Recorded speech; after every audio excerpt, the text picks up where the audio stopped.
Okay, thank you.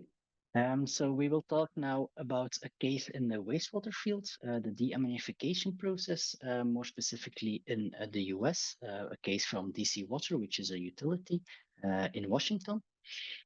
If we look at the tank, so it's a deammonification tank, quite a simple tank, a squared tank with some hyperbolic mixers inside there, which you can see there. So there are four hyperbolic mixers, which will induce a lot of turbulence because they will mix the system. And there is also aeration underneath these mixers to make sure to have a good fine bubble aeration and distribute the bubbles everywhere in your tank. What was the problem that they were observing? They were trying to put a decanter inside this tank to have immediately a clear effluent or a cleaner effluent already from this tank. But they saw in reality that this decanter was always breaking, probably due to turbulence or something like that. They were not sure of that. So that was what we first checked in this model to see, okay, what is now the situation? And we could observe very high turbulence, as you can see, very high velocities. And we could also check the air volume fractions in this case.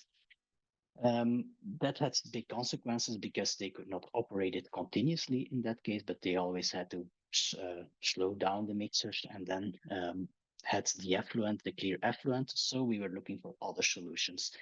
For example, what we investigated here was a baffle at the site where you have the orange pipe where you will collect the effluent.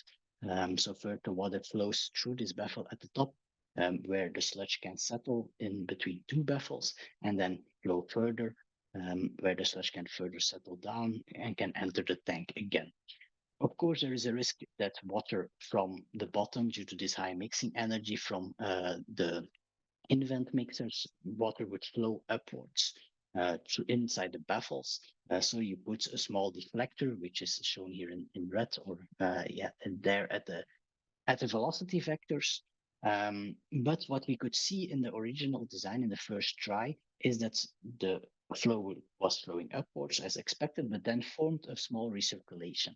And that recirculation would lead to some problems because that could have some flow through the baffle, through the whole of the baffle, and also some bubbles would go there, as we can see in the air volume fraction. Here we can see that inside the baffle, we see that the green, the small blue, shows that there is some air going into that side, which of course you don't want because you want sedimentation there, and the air bubbles would induce some turbulence.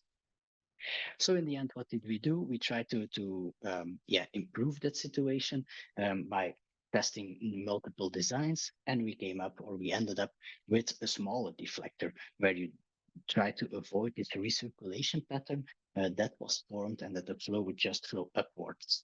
And in the end, that was a very good case, and very little bubbles or air was now seen in the sedimentation region. In the end, DC Water really went for the building of this baffle. As you can see here, you can even see this deflector at the bottom, the gray parts there. And now it's really operating. And they really see also that no bubbles are going in there, which is a very good confirmation of our simulation. And yeah, for them, it was a big win. The project took us around like 6 weeks to complete all the simulations and to make these conclusions. So very strong case.